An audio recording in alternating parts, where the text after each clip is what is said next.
Most people think low intelligence looks obvious.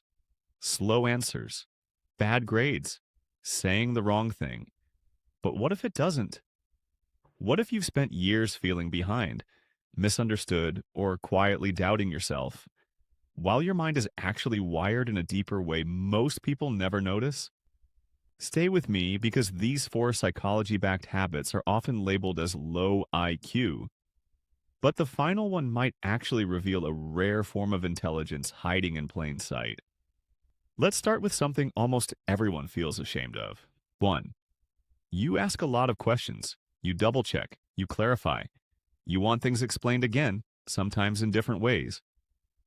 People assume this means you're slow, but cognitive psychology shows that curiosity-driven questioning activates the prefrontal cortex, the part of the brain responsible for abstraction, modeling, and long-term understanding.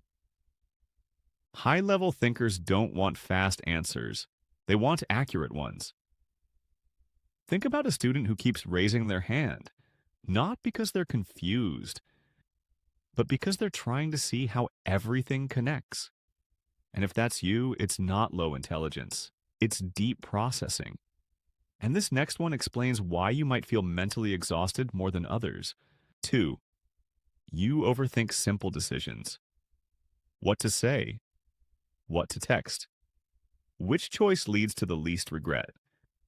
People call it indecisiveness, but neuroscience links this to high activity in the default mode network, the brain system responsible for simulation, prediction, and meaning making. Your mind doesn't just pick, it runs outcomes like standing in a grocery aisle debating between two products, not because you're stuck, but because you're mentally forecasting future consequences. That's not low IQ, that's cognitive depth. And here's what most people don't realize about the next one. 3. You struggle to explain things clearly out loud. You know what you mean. You feel the idea. But when you try to say it, it comes out messy. Others assume you're bad with words, but psychology shows that people who think in dense conceptual clusters often struggle to linearize their thoughts in real time.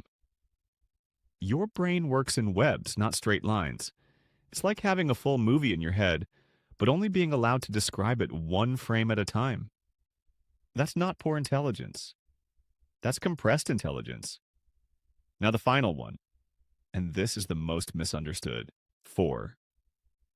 You doubt your own intelligence. You assume others are smarter. You downplay your insights. You second guess yourself even when you're right. Psychologists call this metacognitive awareness, the ability to recognize the limits of your knowledge. Ironically, this trait is strongest in high IQ individuals and weakest in low IQ ones. It's why the most intelligent people often feel the least certain. Think of someone who rereads messages before sending them, who hesitates before speaking, who reflects instead of reacting. That's not insecurity, that's intellectual humility. And that trait alone predicts lifelong learning more than raw IQ scores ever could. Here's the truth most people never hear. Real intelligence isn't speed. It isn't confidence. It isn't being the loudest or fastest in the room. It's depth, reflection, curiosity, and the ability to question your own thinking. So if you've ever felt slow, behind, or underestimated, you might not be lacking intelligence. You might be running a deeper operating system. And if this felt personal, subscribe. You're not alone.